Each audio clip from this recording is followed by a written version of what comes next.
그 올해 기회는 중국에서 나올 겁니다. 그 엔터라든가 케이팝이라든가 뭐 이런 그 컨텐츠 OTT 뭐 이런 쪽이 계속 좋아질 것 같아요. 지금 당장 주식 투자해서 돈 벌 수 있는 영역은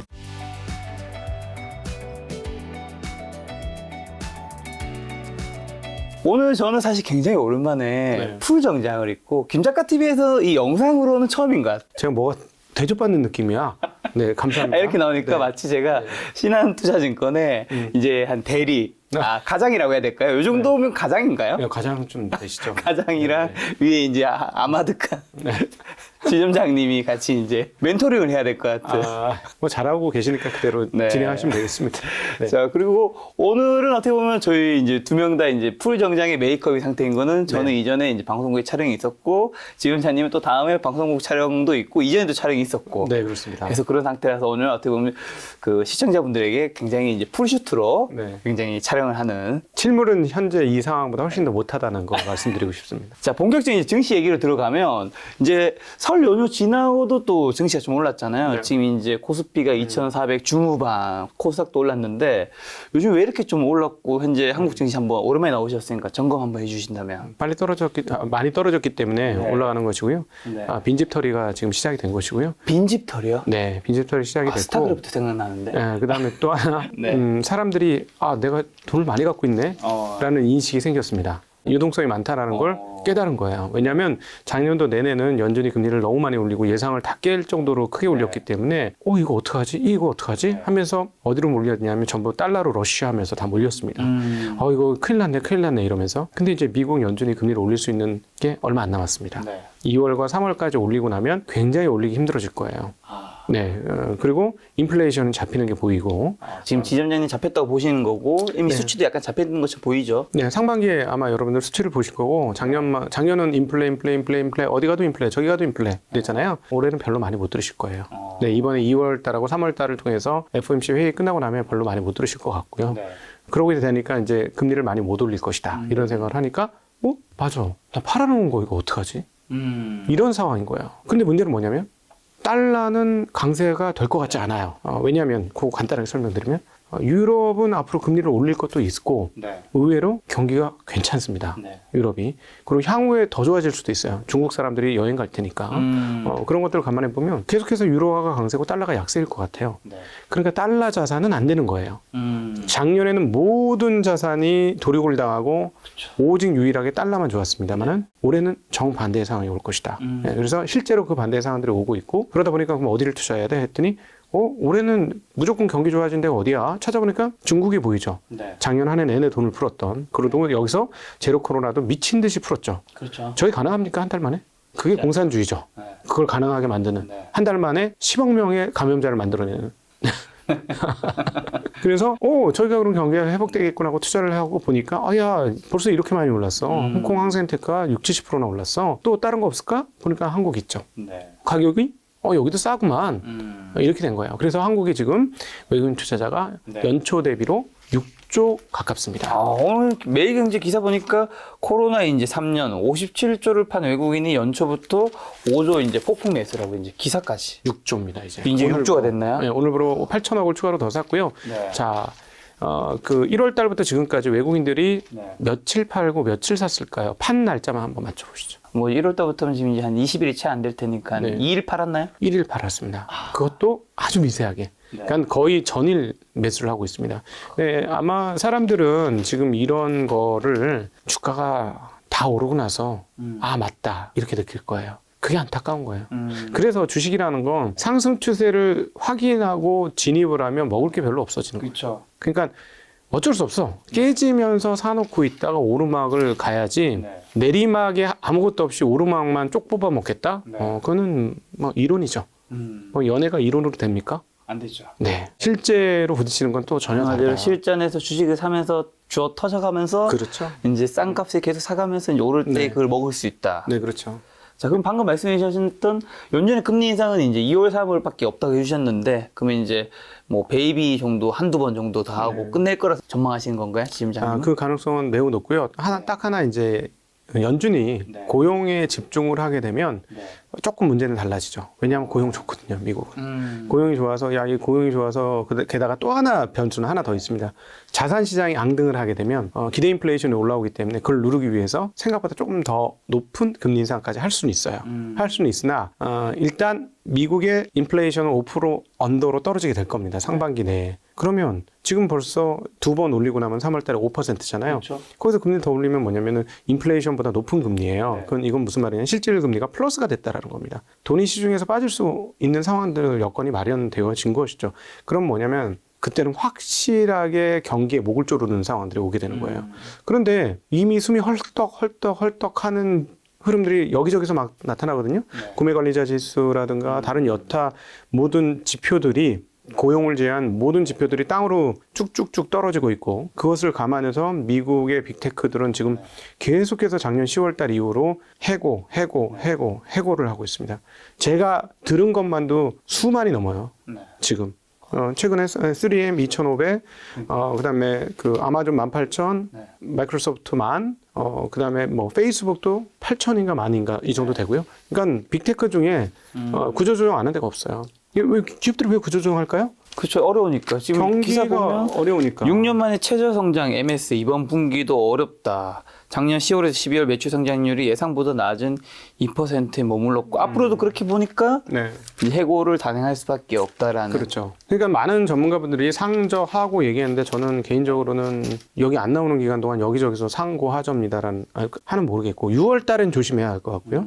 근데 상은 고다. 상은 고다. 상은 고인데 그게 되게 압축적으로 나올 수도 있다. 1분기 안에 끝날 수도 있다. 이 고가. 1분기 안에. 1분기 안에 끝날 수도 있다. 이 고가. 왜요? 인플레이션이 떨어지는 걸 보면 시장이 가만히 있겠습니까? 항상 먼저 반응하는 게 시장인데 근데 이미 벌써 반응을 하고 있는 것이고 그래서 인플레이션이 떨어진 거 하면 쭉쭉 잡아당기면 가격이 다 올라오면 더 이상 못 가는 거죠. 지금 이번 장이 2020년처럼 쭉쭉쭉쭉 뻗어나갈 장은 아니거든요. 그렇죠. 예, 기업들의 실적이 별로 좋지는 않을 것이기 때문에 그쵸. 예, 어쨌든 그럼 침체가 와서 상저가 되고 그 다음에 침체가 해결돼서 후고가 될 거라고 보시는 분들이 있는데 기업들이 고용을 쳐낸다. 이게 침체 아니고 뭐가 침체입니까? 그렇게 따지면 전미경제연합회에서 나중에 발표할 거잖아요. 언제 침체였다. 그렇죠. 내일 모레부터 침체가 시작된다. 이렇게 발표 안 해요. 지나고 난 언제까지 다음에 침체가 그때가 침체였습니다. 그러면 이미 지금 우리는 침체를 겪고 있는 과정일 수도 있습니다.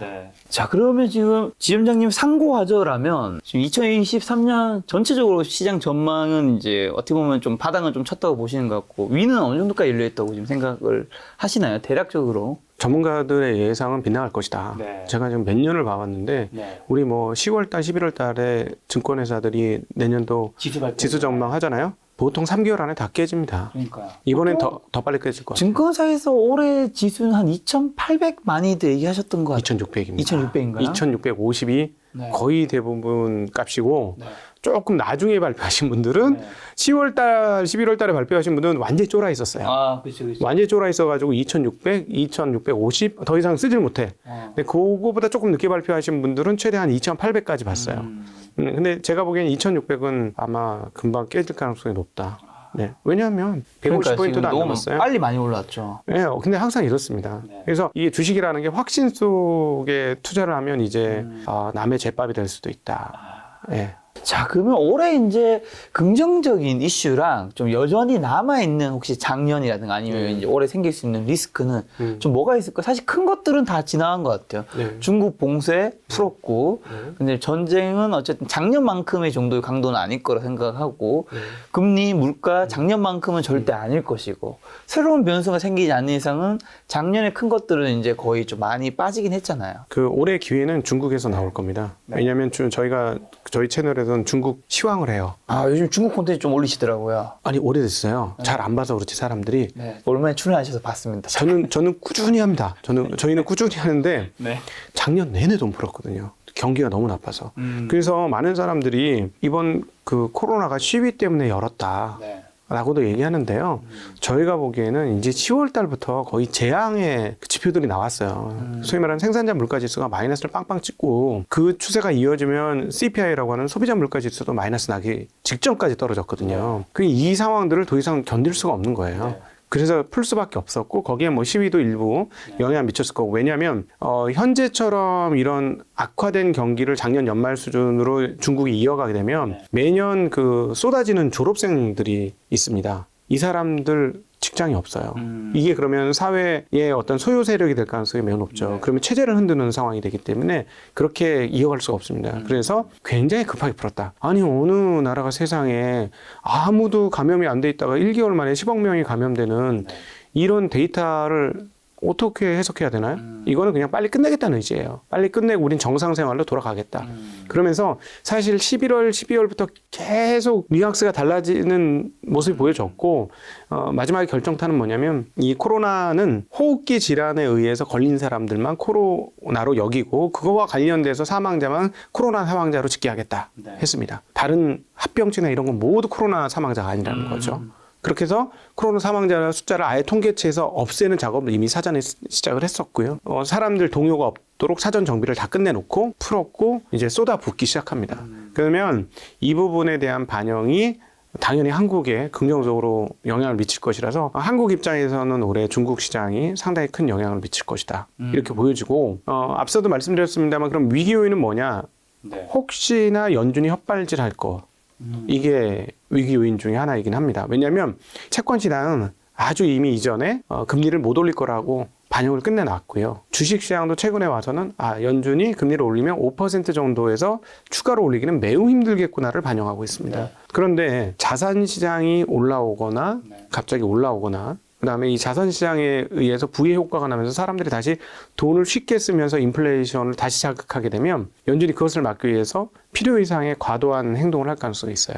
그래서 금리를 한 이제 5% 내외에서 거의 끝날 거야라고 생각했는데 갑자기 진짜 5.5% 이렇게 한다면 그때 또 한 번 충격은 받긴 할 겁니다. 그럼에도 불구하고 작년만큼의 충격은 아닐 가능성이 높다라고 보고 있습니다. 자, 중국 시장이 열리는 게 가장 큰 호재 중 하나라 말씀해 주셨는데 그러면 이제 한국은 아무래도 지리적으로 가장 가까우니까 거기서 이제 수혜를 받을 확률이 굉장히 높을 텐데 한국의 어떤 기업들, 어떤 섹터에 이제 좀 그런 혜택들이 돌아갈까요? 뭐 당장 딱 눈앞에 떠오르는 거는 뭐 리오프닝 관련된 것들이 될 거 하지 않을까? 그다음에 뭐 화장품 뭐 이렇게 생각이 떠오르긴 한데 그냥 옛날만큼 아닐 것 같습니다. 지금 중국이 비행기를 수출해요. 그런 나라가 됐어요. 그리고 한국의 지금 전기버스 중에 상당 부분은 중국 전기버스예요. 그리고 유럽의 전기차 판매가 엄청나게 늘었고 봉쇄된 러시아의 중국차 점유율은 급격하게 올라가고 있습니다. 이게 무슨 말이냐면 중국이 전 세계 제조업 최강국으로서 이제 등극을 확연하게 했습니다. 과거의 중국이 아닙니다. 중국 우습게 보면 안 됩니다. 우리나라 사람들은 상당히 우습게 보죠. 그러나 그렇게 우습게 볼 대상은 아닌 건 분명하고요. 그래서 이제 제조업 관련해서 중국에서 뭔가 좋은 결과를 얻을 것이다. 그거는 좀 접어야 할 것 같고요. 약간 말랑말랑하고 소프트한 쪽에서는 분명히 좋아질 것 같습니다. 그래서 첫 번째 말씀하신 것처럼 뭐 여행은 뭐 무조건 터지는 거고요. 그렇죠. 아직 지금 보면 일본 출국자 수가 19년치를 넘었습니다. 한국 같은 경우. 그리고 진짜 많이 가더라고요, 주변에. 지금 환장 났죠. 근데 재미난 건 한 번 갔다 오면 그게 끝이 아니고요. 소원 풀었다가 아니고 바람 들어왔다는 것 같아요. 또 가? 네, 콧바람이 들어와서 이제 더 가게 돼요. 그리고 예를 들어 골프 치신 분 같은 경우는 그동안 우리가 얼마나 뜯어먹혔냐 이러면 더 가요. 이제 아예 한국에 대한 배신감 뭐 이런 것까지 느낄 정도니까. 한국의 골프 치기 굉장히 비싸다면서요? 비싸죠. 좋지만 비싸요. 좋지만 비싸. 그 돈이면 내가 일본 가지. 그 돈이면 어디 딴 데 가지. 뭐 필리핀 뭐 이런 데. 그렇죠. 그러니까 뭐 그런 식의 보복 소비가 있고. 근데 이게 지금 중국을 제외한 거예요. 중국은 아직 열어주질 않았거든요. 한국이 안 열어주니까 저쪽도 열받아서 닫았어요. 근데 한국이 열면 저쪽도 엽니다. 그러면 예를 들자면 중국 같은 경우에 비행기가 가면은 갈 때 차서가고 올 때 차서 와요. 이게 굉장한 거죠. 공실로 안 와요. 이게 굉장히 큰 효과가 있는 거고요. 그렇게 되면 이제 관련된 산업들 좋아질 것이다. 뭐 카지노 이런 것들. 근데 이제 이미 반영됐습니다. 이미 반영됐고요. 저는 굉장히 기대하고 있는 부분은 이제 이것도 주가가 올라가지고 추천을 못 드리겠는데 엔터라든가 K-팝이라든가 뭐 이런 컨텐츠 OTT 뭐 이런 쪽이 계속 좋아질 것 같아요. 제가 옛날에 2020년 6월달에 테슬라 너무 좋은데 너무 비싸서 못 사겠어요. 한국하고 똑같아. 지금 우리나라 OTT, K 컨텐츠, 그다음에 K-팝 이런 영역이 비싸요. 주가 비싸서 전 추천 못 드리겠는데 좋아 보여요, 정말로. 그러니까 확실히 달라졌어요. 그러니까 BTS가 앞단에서 정말 너무나 많은 일을 해가지고 세계인들이 한국을 정말 좋게 봤고 한국의 마지막 고리를 BTS가 그 단추를 깼다 느낌이 딱 걔네들 이후로 한국을 모두가 선진국으로 봅니다. 네, 그런 상황이라서 계속 잘 팔릴 거예요. 그리고 한국의 컨텐츠 제작 능력이 어마무시합니다. 지금 뭐 최근에 보셨을 거 아닙니까? 저 뭐 카지노, 뭐 글로리, 법전, 정의인가 또? 네, 정의, 네. 네, 정의도 그랬죠. 네, 다 대단해요. 저 이 컨텐츠 만드는 능력이 정말 미드 안 봐도 되겠다. 예전에는 미드를 보면 약간 열등감 같은 게 생겼어요. 얘네 스케일 보소. 좀 차이가 있었죠. 예, 스케일 보소 이랬는데 이제는 저 정도로 물량은 투입은 안 하는데 내용적인 면의 스케일은 미드 뭐 굳이 뭐 이런 정도 수준이거든요. 좋아졌죠. 예, 그래서 이거 계속 잘 될 것 같아요. 그래서 어떤 분들은 이렇게 얘기하시는 분도 있어요. 야, 씨, 넷플릭스가 다 뽑아가 쪽쪽 빨아가는 거지. 이게 맞아, 뭐냐 이런데 맞아. 그러면 돈을 대봤어? 한국에서 돈을 못 대주니까 저기서 돈을 대주는 거야. 창작자들은 누구든지 돈을 대주면 만들고 싶어 했을 거예요. 그 창작자들, 그 배고팠던 창작자들이 지금 꽃을 피우고 있는 거예요. 제가 보기엔. 한국에 사실은, 역사적으로 보면 나라님들 잘못 만나서 힘들었지 개인들의 역량은 어땠습니까? 뛰어나죠. 개인들 역량은 뛰어나요. 근데 이제 그 연예 컨텐츠, OTT 뭐 이런 쪽은 개인 역량이 중요하잖아요. 중요하죠. 이게 꽃이 팍팍 튀는 거예요. 그래서 장기적으로 저는 이거는 진짜 꿈을 꿔도 좋은데 밸류는 비싸. 그럼 비싸다면서요? 비싸. 어떻게 그러면? 그럼 지점장님 원래 사실 비싼 건 잘 안 하죠. 하시잖아요. 잘 안 해요. 그러면 근데 왜 좋다고 얘기하세요? 어떻게 하란 말이에요 도대체? 그래서 알아서 제 추천은 못 드리겠고. 좋아요. 좋은데 근데 비싼데 그래도 조금 더 올라갈 여지는 남아 있는 게 좀 있는 것 같긴 하다. 있는데 근데 사실 주가적으로 따져보면 재미난 일들이 지금 벌어지죠. 오히려 금융주 같은 게 난리 날 수도 있어요. 금융주는 왜요? 자. 갑자기 엔터 케이팝 OTT에서? 그거는 이제 한국 산업의 미래를 책임질 산업으로 그게 좋아 보이는 거고, 그렇죠. 지금 당장 주식 투자해서 돈 벌 수 있는 영역은 금융주 되게 좋아 보입니다. 이게 이제 2009년부터 10년 넘게 쩔어 있었거든요. 제가 그 회사를 다니면 소위 말하는 ESOP 같은 걸 줘요. 그것도 그냥 공짜로 주는 게 아니고 돈 내고, 소득공제 받으니까 테라인데, 그때 처음 샀던 가격이 현재 이 가격이에요. 10 몇 년 전부터 가격이 그대로 움직이지 않았는데요. 근데 이제 여러분이 금융회사의 구조를 보셔야 되는데, 특별히 이제 금융지주를 볼게요. 은행과 금융지주는 누가 주인일까요? 은행과 금융지주야? 은행 같은 경우는 거의 제가 알기로는 정부... 근데 정부 지분이 많나요? 일부 는 있죠. 많진 않은데 어쨌든 정부 입김에서 벗어날 수 없는 특히 은행 쪽은 예, 규제 산업이니까요. 네. 근데 주인은 아니거든요. 네네. 주인 노릇을 하는 거지. 주인 행세를 하는 거죠. 왜 주인이 없냐면 절대 지분을 갖고 있는 주체가 없어요. 은행은 다 골고루 나눠 가졌거든요. 근데 최근에 이제 주주 행동이 발현됐잖아요. 옛날 같았으면 씨도 안 먹혀. 근데 이게 2020년 동학 개미운동이 발현이 되면서 그리고 우리 김작가 채널이라든가 증시각도기 TV라든가 이런 유튜브 경제 유튜브에서 사람들이 많이 학습하고 배웠잖아요. 그렇죠. 그 눈을 뜬 거예요. 주주 가치가 중요하다는 거. 그래서 사람들이 이제 동조를 합니다. 나도 내 주식 이거 말이 안 되잖아. 왜 회사 쪼개고 분할해서 상장하고 왜 대주주만 2배, 3배 받고 팔고 도망치고 우리는 뭐야 개털이야? 뭐야 이거 말이 안 되잖아. 이걸 이제 인식했어요. 근데 여기서 금융회사들에 대한 주주 행동이 시작이 됐는데 앞서 말씀드렸듯이 주인이 없잖아요. 주인이 없으면 에이전트라는 사람들은 자기 마음대로 하려고 합니다. 에이전트들은 경영인들. 네. 사실 원래 주주의 위임을 받아서 일하는 게 경영자 에이전트들이거든요. 근데 주인이 없으니까 자기 마음대로죠. 근데 갑자기 가짜는 애들이네 이렇게 생각했는데 걔가 뒤에 막 여러 사람을 주렁주렁 고구마 줄기처럼 묶어가지고 와. 개인들이 무리지어서 이제 근데 이거 외국인 주주들은 너무 기다렸던 거죠. 외국인 주주들 많아요, 은행은. 근데 주주 행동하겠다 그러면 야 되겠어? 우리 많이 해봤는데 안 돼. 너 나라 안 돼. 이랬는데 분위기가 옛날하고 다른 거예요, 사뭇. 그러면 에이전트 어떻게 되나요? 말 안 들으면 잘립니다. 말 듣죠. 이 주주 행동이 주주 환호로 이어질 가능성이 매우 높습니다. 만약에 그렇게 된다면 한국 은행 그 금융 주식처럼 싼 주식들이 별로 없어요. 외국계하고 비교해 보면 한 3배는 올라야 돼. PBR 기준으로 보면.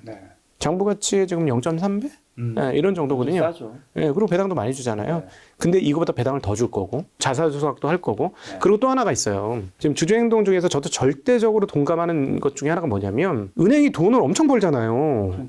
몇 주씩 벌잖아요. 1년에 몇 주씩 벌어가지고 이걸 뭐 하냐면은 그냥 들고 있으면은 할 거 없으니까 그냥 대출해 줄게요. 돈이 남아 도니까 1조 가지면 10조 대출해 줄 수 있는 게 은행 아닙니까? 그러니까 이익이 나오니까 그걸로 대출해 주는 거야. 그러면 이게 사회가 굉장히 멍드는 거예요. 왜냐하면 가계부채가 얼마나 됩니까? 그 가계부채 어디서 은행에서 나온 거잖아요. 그러니까 자본 돈을 벌어서 그걸 판돈으로 돈을 빌려주고 판돈으로 돈을 빌려주고 계속 가계부채 늘어나는 거예요. 이제는 그렇게 하면 안 되죠. 여기서 자본을 더 늘려서 대출을 더 해주면 사회가 굉장히 위태로워집니다. 그렇죠. 지금 상황에서는 특히. 오히려 자본을 녹여버려야 돼요. 없애요. 소각을 해버려야 돼요. 그 자본을 들고 있지 말고 주식 숫자를 줄여버려. 주당 가치 높여주고 주주 가치 높여주고. 자사주 소각하고. 근데 대출을 하지 말고 이제 대출 더 해주면 위험하니까. 근데 들고 있으면 대출 안 해줄 도리가 없는 거잖아요. 그러면 은행의 안정성도 떨어지고 사회의 안정성도 떨어지는 거예요. 계속 이런 식으로 만약에 더 간다면 2008년도 리만 같은 사태가 우리나라에 벌어지지 말라는 법이 없잖아요. 네, 그러니까 사실은 사회 전체적인 측면에서도 이 주주행동주의가 굉장히 의미가 있습니다. 그래서 요거를 이거 보시는 분들도 같이 동감을 해주시고 같이 호응을 해주신다면 이게 이제 한 물고 터지는 게 중요하죠. 여기서 물고 터지고 나면 여기가 끝일까요? 그거 아닙니다. 근데 그러면 코리아 디스카운트가 해소되는 거죠. 이게 큽니다. 이건 진짜 큰 건이에요. 코리아 디스카운트가 해소되면 왜 우리나라 맨날 퍼 10배 받아야 돼? 자, 우리 까놓고 얘기합시다. 북한의 미사일 때문에 코리아 디스카운트인가요? 그런 얘기는 있긴 했었죠, 과거에는. 작년에 미사일 몇 방 쐈는데요. 그럼 그것 때문에 떨어진 건가, 주가가? 그 때문은 아니겠죠. 네, 아무래도 연관성이 없어요. 만약에 그것 때문에 떨어졌으면 집값은 왜 올랐는데? 집값도 떨어져야죠. 그렇죠. 똑같은 코리아 디스카운트로 따져보면. 그러니까 이번 코리아 디스카운트 중에 가장 큰 이슈 중에 하나는 주주를 생각 안 해요, 한국에서. 상법에도 그렇게 안 돼 있다면서요? 그럼요. 대주주는 내 회사인데 니들이 왜 그래? 아니, 그럼 혼자 장사를 하든가 왜 상장을 해서 남의 돈을 끌어들여?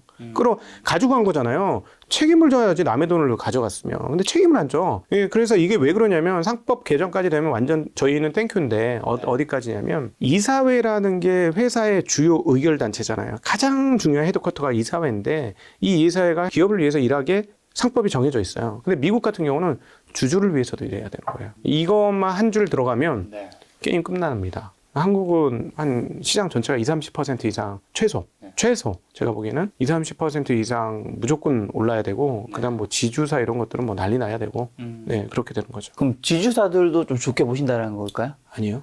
그럼 지주사는 싸서 괜찮은데 이 상법 개정되려면 그게 뭐 오래 되겠습니까? 그건 안 되니까 그냥 뭐 지주사 중에서 사업회사를 안에 포함하고 있는 회사라서 돈을 잘 버는 회사 정도까지는 괜찮은데 여러분 이제 지주사 보실 때 꼭 기억하셔야 될 게 뭐냐면 지주사만 상장하든가 아니면 지주사 빼고 자회사만 상장하든가 둘 중에 하나를 해야 돼요. 근데 우리는 둘 다 하고 있잖아요. 그러면은 당연히 할인받을 수밖에 없어요. 그러니까 오히려 할인을 더 많이 받고 있어요. 원래 본질 가치 근처도 못 가고 있죠. 두 회사 모두. 이거는 바뀌어야 됩니다. 이거는 이제 좀 바꿔야 돼요. 예전에는 이게 순환출자, 일본식 순환출자를 끊기 위해서 지주회사를 만드는 거잖아요. 근데 그건 굉장히 좋았어요. 그 당시에는 필요했고 지금 일본이 저 모양 저꼴인 이유 중에 하나가 이 순환출자 구조를 깨지 못해서 그렇거든요. 근데 한국은 그걸 깼고 그것까지는 좋아요. 그래서 지주회사 만든 건 좋은데 예를 들자면 선수가 대표 선수가 나와서 뛰든가 아니면 꿈나무를 키우면 곳곳에 이렇게 펼쳐져 가지고 그 감독을 잘하든가 둘 중에 하나를 해야지 꽁도 먹고 알도 먹고 다 이러려고 하면 안 되죠. 이렇게 하면 안 되고 그리고 대주주로서 가치를 인정받고 싶으면 상장하지 마시고 그냥 팔고 회사 그만 하시든가 왜 남의 돈 받고 이 얘기 그만하시잖아요. 화가 나가지고 할 거만 확실하게 그냥 하자 한쪽만 양쪽 다 가지려고 하지 말고 자 그러면 금융주 좀 좋게 보신다 해주셨는데 그중에서 은행주인 거인지랑 그다음에 은행주에서 그러면 은행주도 어쨌든 많잖아요. 뭐 시중은행 큰 은행도 있고 뭐 지방은행도 있고 한데요. 좀 어느 쪽에 좀 더 가깝다고 봐야 될까요? 첫 번째는 큰 시중 그 은행들, 은행 지주들이 먼저 만약에 여기에 이제 반응을 한다면 먼저 움직일 것이고요. 시간이 지나면 지방은행까지도 결국 움직이게 될 거예요. 전반적으로 자, 이 흔들리는 시기에 또박또박 정확한 이익을 내는 회사가 나쁜 회사가 아니잖아요. 그렇죠. 근데 왜 우리는 그 회사에 대해서 인정을 하나도 안 할까요? 그러니까요. 네, 상식적으로 말이 안 되는 거거든요. 이 말이 안 되는 구조가 한국의 지배구조 시스템과 주식 시스템 속에 녹아져 있기 때문에 그런 거거든요. 너무 오랫동안 세월이 지나다 보니까 그게 너무 당연한 게 되어버리는.